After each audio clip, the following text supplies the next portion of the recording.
Hi, Lori here with a late-breaking Chapter 8 video. First of all, the history of organizational structure. Back when businesses were owner-operated, there was not much of a need for elaborate structures, but as businesses grew in size, they needed to create new structures to handle them.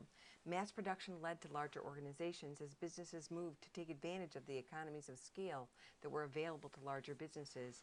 One of the, or actually three of the offshoots of mass production were the division of labor, departmentalization, usually by function within the firm, and job specialization.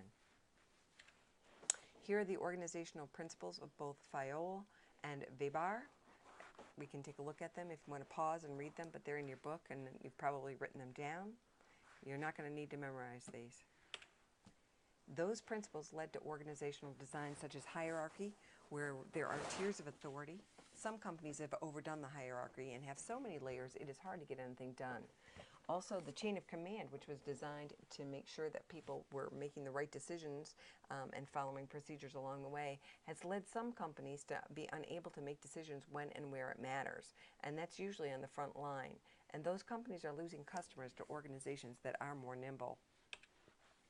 Here are 4 decisions you'll need to make in designing your organization. One is whether to have centralized or decentralized decision making and power.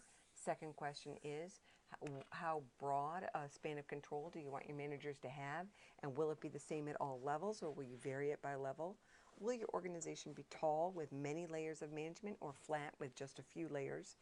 And will you departmentalize by function, product, customer group, geographic, or process? Or will you do a hybrid? We'll do an exercise on this, I think, in class tomorrow to try and cement those types of departmentalization. Organizational models, the line I always think of as the up and down L in line, which means all of the organization is built on people who are actually operating the business. Line and staff, if you think of the T in staff, that will help you remember the line and staff configuration, where the line people are making the decisions and the staff people are generally experts in a specific area like marketing or market research or the law, etc., and they help the line people make informed decisions. The matrix organizational structure involves one individual having more than one boss.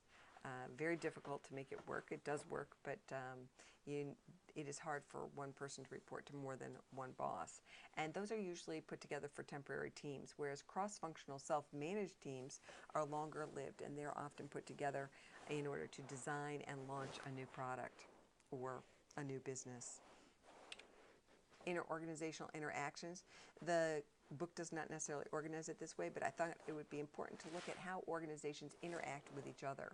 The first one is boundary spanning, where organizations work in teams with customers, suppliers, distributors, and even governments to create a larger than the business team to help solve some problems and figure out, for example, what customers want and how best to get that to them. The virtual company or virtual corporation, which is a temporary network brought together for a specific project usually. Benchmarking is where companies go out and look at other organizations to steal the best ideas. Remember, benchmarking from the example in the book does not have to happen just within your industry. You can look outside your industry for best practices, as K2 did with their skis and snowboards. And finally, outsourcing, which, as you'll recall from a prior chapter, is where we let someone else do what we're not that good at, and we concentrate on what we do best. And that allows us to work on our core, to rely on our core competencies to improve the performance of the firm. Being agile, I think, is the key to a company's future. Change is going to be necessary and is happening at a faster and faster pace.